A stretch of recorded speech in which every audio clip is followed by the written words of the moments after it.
Good day, everyone. We are the Group 1 and we are here before you to discuss about the global divides, the North and the South.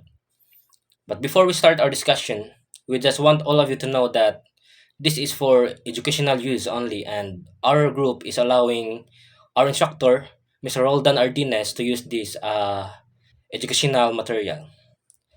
So, the members of this group are Cadet Navales, Cadet Goyo, Cadet Gudes, Cadet Lumayag, Cadet Silen, Cadet Lauron, Cadet Humalon, and Cadet Balazo. So, these are the table of contents of our discussion. First is, how did the global divide develop? Second, why the global divides the North and the South? Third, what is the difference between Third World and Global South? And the last one is, define Global South, differentiate the Global South from Third World, and analyze how a new conception of global relation emerged from the experiences of Latin America countries. So my topic is, how did global divide develop? So the North and the South divide was another name for the process of the global divides development. The North and the South divide is the concept of a gap in wealth and growth between the global North and the global South. It is also a complex, multifaceted process that has developed through centuries. The global divide was rooted in a combination of historical, economic, political, social, and geographical factors. So, there are some reasons why the global divide has developed, which are the colonialism, economic factors, social factors, imperialism, political factors, and geographical factors. Colonialism and imperialism. Colonialism is where one country physically exerts complete control over another country. Colonialism has often led indigenous people, such as tribal groups, to become a monetary in an area they once were the majority dominant group. Colonial legacy. What is the colonial legacy? Colonial legacy is existing inequalities within and between countries, racial hierarchies, forms of state, patterns of international trade and financial flows, and the structure of international institutions have been strongly shaped by colonial practices and enduring legacies. Example, the process of colonialism left a legacy that infuses modern globalization.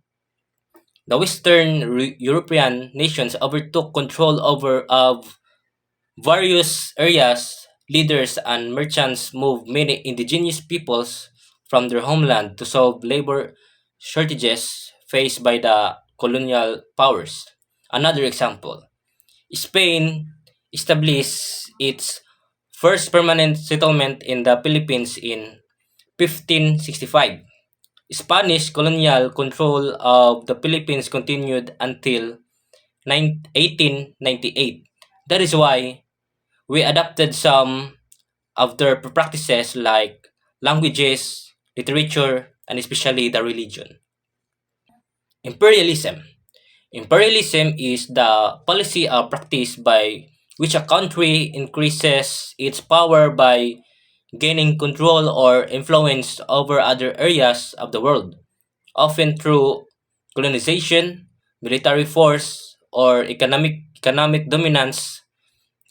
It is driven by the desire for territorial expansion, access to resources, and the spread of cultural or ideological beliefs. Example, in our country, which is the Philippines, when the Spanish came to our country, they forced our ancestors to accept Christianity. That is why most of us Filipinos are Christian. The second factor why the global divide developed is the economic factor. So, global economic structures. The global economic system, including the institutions like the International Monetary Fund, World Bank, and World Trade Organization, has been criticized for favoring the interests of developed countries, particularly those in the global north. These institutions often impose policies that prioritize economic liberalization measures, which can lead to economic dependency and debt crisis in many global south nations. So the global economic system shaped by institutions like the IMF, World Bank, and WTO is criticized for favoring developed countries. Policies promoting economic liberalization measures in the global south can lead to dependency and debt crisis of the countries. Unequal trade. Historically, the global trade practices have favored the north. This includes the exploitation of cheap labor and export of raw materials from the south to the north. These trade imbalances have perpetuated economic disparities. So, the global trade has favored the global north with exploitation of cheap labor and export of raw materials from the global south, exacerbating economic disparities. The next factor is the political factor. Power imbalance. So the global political landscape is often dominated by the North, with major international organizations, powerful countries, and global governance structures headquartered there. So this dominance gives them significant influence over global affairs, including economic policies and international regulations. So the global north dominates global politics, influencing economic policies and international regulations. This concentration of power perpetuates economic inequalities. Next is the geopolitical conflicts. So, political conflicts, wars, and interventions in regions of the global south have impeded development and stability. These conflicts can disrupt economies, displace populations, and divert resources away from development efforts. So, the political conflicts and interventions in the global south disrupt economies, displace populations, and divert resources from development and hindering progress. So, the next factor is the social factors. So, health and education. Disparities in access to healthcare and education can perpetuate the divide. Inadequate healthcare and education systems limit human capital development, hindering economic progress. So, disparities in healthcare and education access limit human capital development and economic progress, particularly in the global south. So, next is inequality. Income inequality within countries, particularly in the global south, can exacerbate the overall global divide. Concentration of wealth and power in the hands of a few can hinder broader economic and social development. So, high income inequality, especially in the global south, concentrates wealth and power, impeding broader economic and social development. So, the last factor is the geographical factors. So, environmental challenges. Climate change, environmental degradation, and natural disaster disproportionately affect countries in the global south, leading to resource scarcity and increased vulnerability. So, the global south countries face environmental challenges like climate change and natural disasters, leading to resource scarcity and economic vulnerability, hindering its development efforts. So, good day everyone. I'm here before you today to discuss why the global divides the North and the South. So, in 1980s, the Brant line was developed as a way of showing how the world was geographically split into relatively richer and poorer nations. So, according to this model, richer countries are the most almost located in the northern hemisphere with the exception of Australia and New Zealand. Then the poorer countries are most located in tropical region in the southern hemisphere. So In 1980s, the Brundtland was developed to show on how the global divides and to north and south, or into richer and poorer. So richer countries like Canada, Japan, United States are almost located in the northern hemisphere, and poorer countries also mostly located in tropical region in southern hemisphere, and poorer countries like Africa and Latin America and the Caribbean and Pacific Islands. So next statement is why the global divides the north and the south. So the idea of categorizing countries by their economic and development status began during the Cold War with the classification of East and West. The Soviet Union and China represented the East, and the United States and their allies represented the West.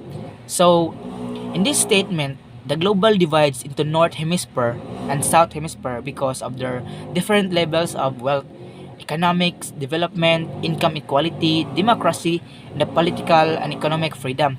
So, the countries that are in Northern Hemisphere are the United States, Canada, Japan, Singapore, which is well developed countries, and the wealthiest country which export technology advance manufactures product and etc. Also, the countries that are in southern hemisphere are Africa, Latin America and Caribbean and Pacific Islands, which is the developing countries or the poorer developing countries with younger or more fragile democracies that are heavily dependent on primary sectors, export or etc. And also the North Hemisphere mostly correlated with the Western world, while the South largely corresponds with the developing countries previously called Third World and the Eastern World. So next is the term Third World came into parlance in the second half of the 20th century. It originated in a 1952 article by Alfred Sauvy entitled Trois Mondes, un Planet. An early definition of the Third World emphasized its exclusion from East-West conflict of the Cold War, as well as the ex-colonial status and poverty of the people it comprised. So the modern definition of the Third World is used to qualify the countries that are poor or developing. The countries that are part of the Third World like Afghanistan, Algeria, Angola, and etc. are generally characterized by high rates of poverty, economic and political instability, and last is high mortality rates. And that's all. Thank you. So, Kadit Laron speaking. So, my topic is why the global divides the North and the South. Despite very significant development, great gains globally which have raised many millions of people out of absolute poverty, there is a substantial evidence that inequality between the world's richest and poorest countries is widening. In the year 1820, Western Europe's per capita income was 3 times bigger than Africa's, but by year 2000 it was 13 times as big. In addition, in year 2013, Oxfam reported that the richest 85 people in the world owned the same amount of wealth as the poorest half of the world's population. So, of all development gained for millions of people to prevent poverty, there was an inequality of wealth between the richest and the poorest country. So they developed the Brandt line, which is an imaginary line that divides two countries, which is rich countries is the northern hemisphere and poor countries which is the southern hemisphere. So today the world is much more complex than the Brandt line depicts, as many poorer countries have experienced significant economic and social development. However, inequality within countries has also been growing, and some commentators now talk of a global north and a global south, referring respectively to richer or poorer communities which are found both within and between countries. For example, whilst India is still is still the home to the largest concentration of poor people in a single nation. It also has a very sizable middle class and a very rich elite. So, so our world today is much more developed compared to the last time, and both countries have rich and poor communities.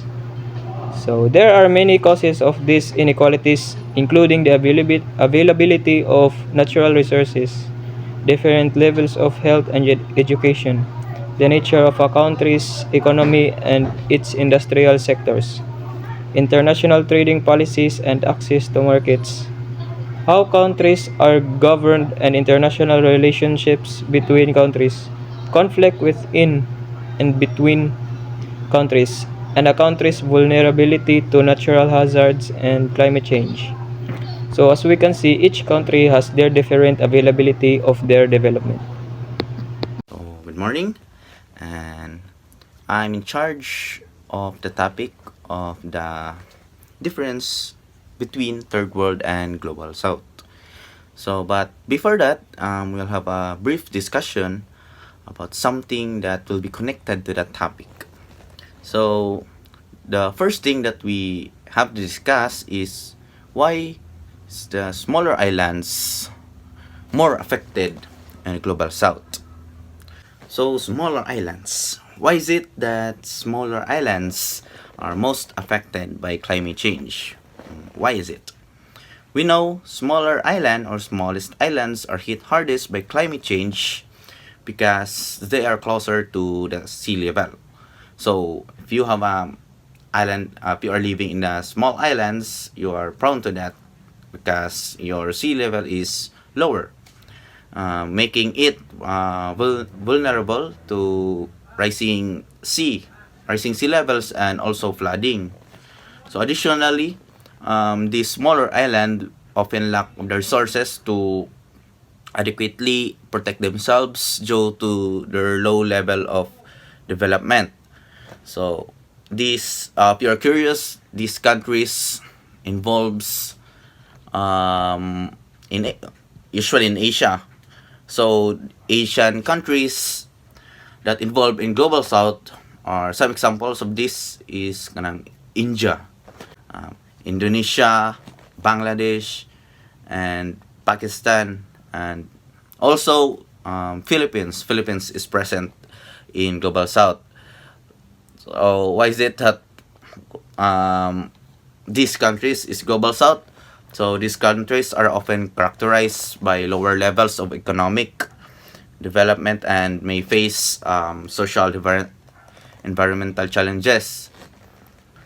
So next is we are curious, if there is global south, then it must be uh, it must be have a global north also. So what is global north? So this global north includes the richest countries that have the most up-to-date technology and resources. Well, these countries involves something big countries. These countries involves in North America. We have United States. I mean, then Canada, UK, Germany, France, Italy, Spain. More we can also simply recognize that countries because they are big timer. And in the Asia, some parts of Asia, I mean, we have also includes countries that involve in global north, or some countries that is that Japan, South Korea, more recognizable countries, and also the Taiwan. So it's important to note that the classification of countries as part of the global north can vary in depending on the specific context and criteria used. So in this country, it is typically characterized by higher economic levels, advanced technology, and well-developed infrastructure. So, if we have to discuss more, then what? So we have to ask ourselves, Why is it we're discussing global north and global south? So this global north have a big impact to the global south. So global north produces the most carbon dioxide and waste in the world. After they have produced this waste, they use large ships to recycle and dump it in the global south. Not only is this creating more waste in the global south, but the harmful gases released from these ships are also putting more carbon dioxide into the environment. Because global north involves more technological structure, more advanced, then its waste will be given or will be dumped into the global south countries, which is bad. So next is topic is the global south. Again, global south we have is only the definition, but we have to discuss it again. So global south is term used to describe a group, of countries located primarily in the southern hemisphere, including regions Asia, Africa, Latin America, and Oceania. So these countries are often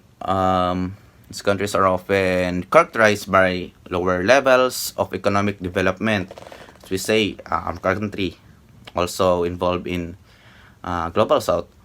So also, if the term global south is a more contemporary and exclusive way to discuss the shared development issues and global disparities faced by countries in this region. So to summarize, global north is countries more developed, more advanced, and have a financially stable. Then, in short, these countries are rich.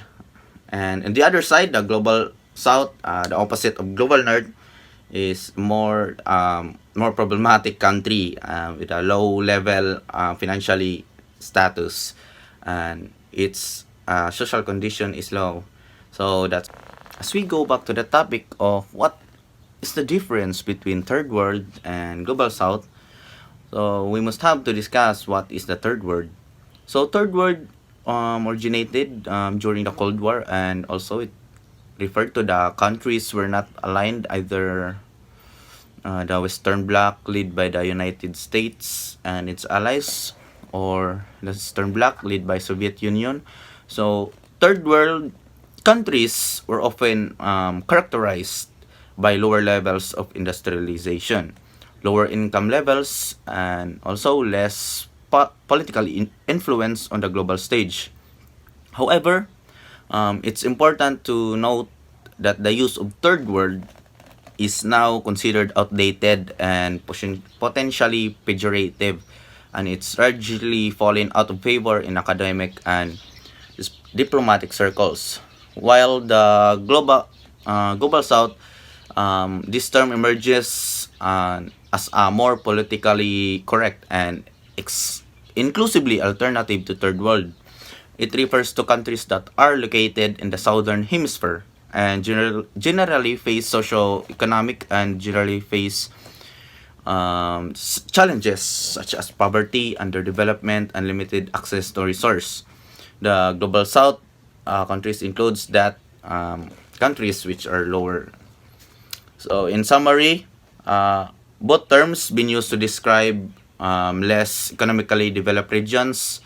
Third world, the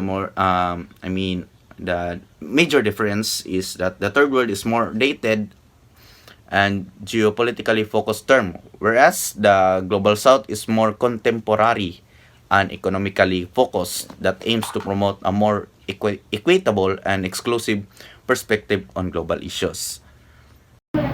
So, my report is all about differentiating Global South from Third World. So, Global South thus incorporates not only spaces that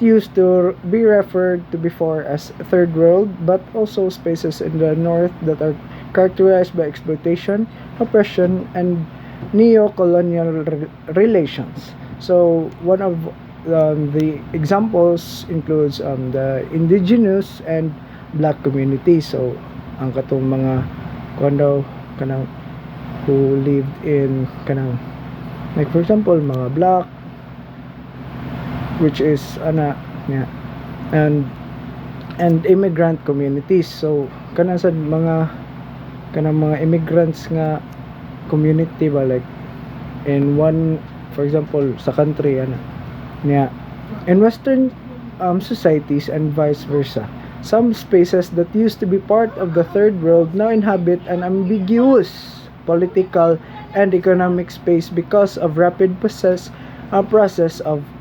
modernization. So modernization and integration into the global economy. So ang kani daw kay um, um, there are changes because of modernization, like karon ana um and sa atong global economy daw kay there will be changes kay tungod sa third world, which inhabit an ambiguous political economic space. So global south and third world are terms that have been used historically to describe regions and countries that face economic, social, and political challenges.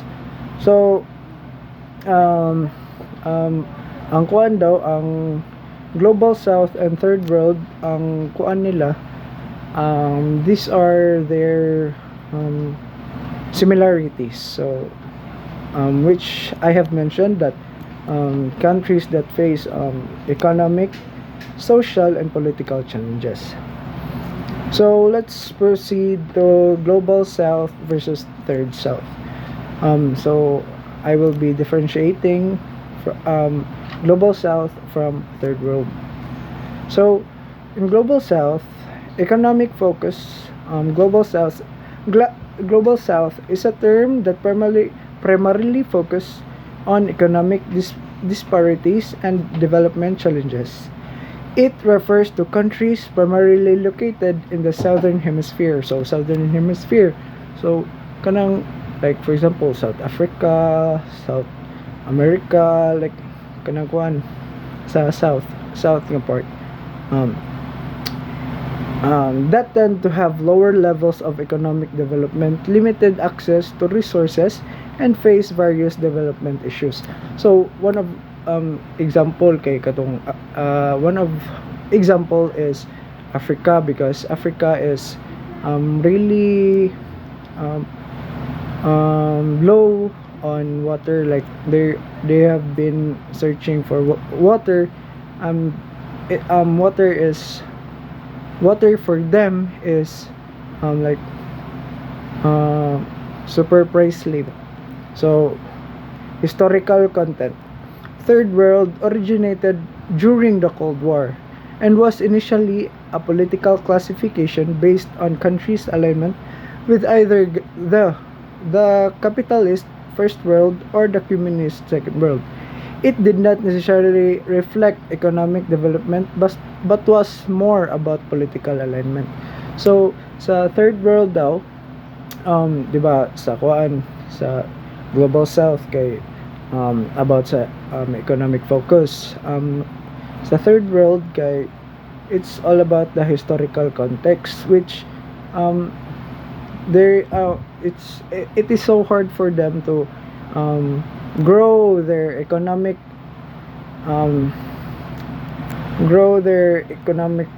development, because they are more focused on their political alignment. So next one is the modern and inclusive against outdated and pejorative. So modern and inclusive, it is a more modern and inclusive term emphasizing the need for global cooperation and addressing the economic and social challenges faced by countries in this region.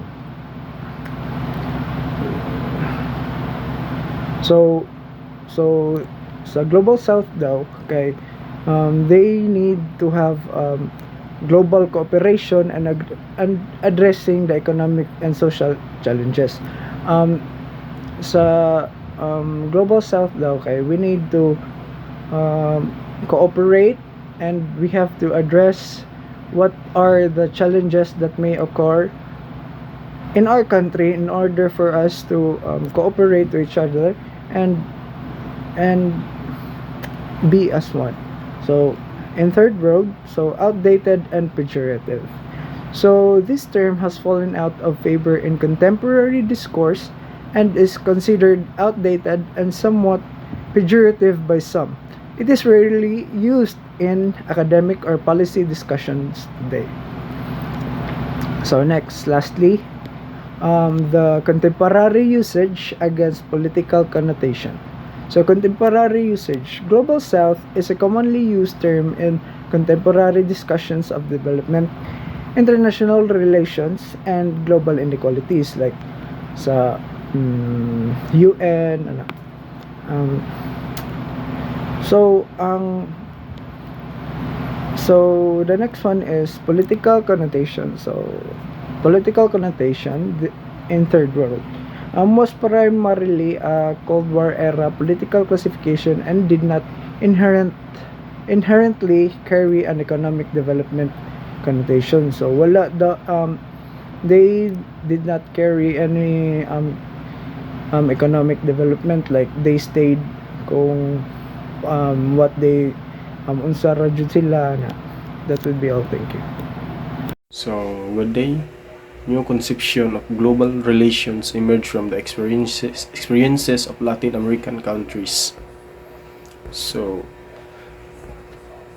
economic sovereignty. Latin American countries, having faced economic exploitation and dependency, have pushed for greater economic sovereignty. They have sought control over their natural resources and economic policies, often through nationalization and resource management. So, in economic sovereignty, Latin American countries seem to have encountered economic exploitation, dependency, meaning they took advantage of the other group, which is unfair. That is why they push to have economic sovereignty, which is they do not rely on others, even meaning they are independent, especially in their goals, country, but that doesn't mean they are no longer interconnected with other countries, which is why they stay balanced. So, political sovereignty. Experiences of political interference and intervention have led Latin American nations to emphasize political sovereignty. They have advocate for non-interference in their internal affairs and promote the principles of self-determination and autonomy. The political is the same as economic, does not rely on any other sources when it comes to governing country or state. So, regional integration. Latin American countries have pursued regional integration initiatives like Mercosur and the Pacific Alliance. This effort signifies a shift towards collective bargaining and regional cooperation in global relations. So in regional integration is the unity of different countries or neighboring countries. They are not like independent anymore because they want to achieve something together, especially in their region or part. They are united to have decisions with regards as economic, political, and more. Diplomacy and multilateralism. Latin American countries have actively engaged in diplomacy and embraced multilateralism. They have been involved in international organizations such as the UN and the OAC and have advocated for reform to make these institutions more inclusive and responsive to developing countries' needs. South-South cooperation. Latin American nations have looked to other countries in the global South for cooperation. This stuff reflect a desire to build alliances with the nation facing similar development challenging and reduce dependency on traditional global power, human rights, and social inclusion. Latin American countries have increasingly prioritized human rights and social inclusion. In their foreign policy agendas, they advocate for general equality, indigenous rights, and environmental protection on the global stage. Cultural diplomacy. Latin American countries have leveraged their cultural heritage and soft power asset to enhance global influence. They promote their cultural export, fostering international connection and positive image.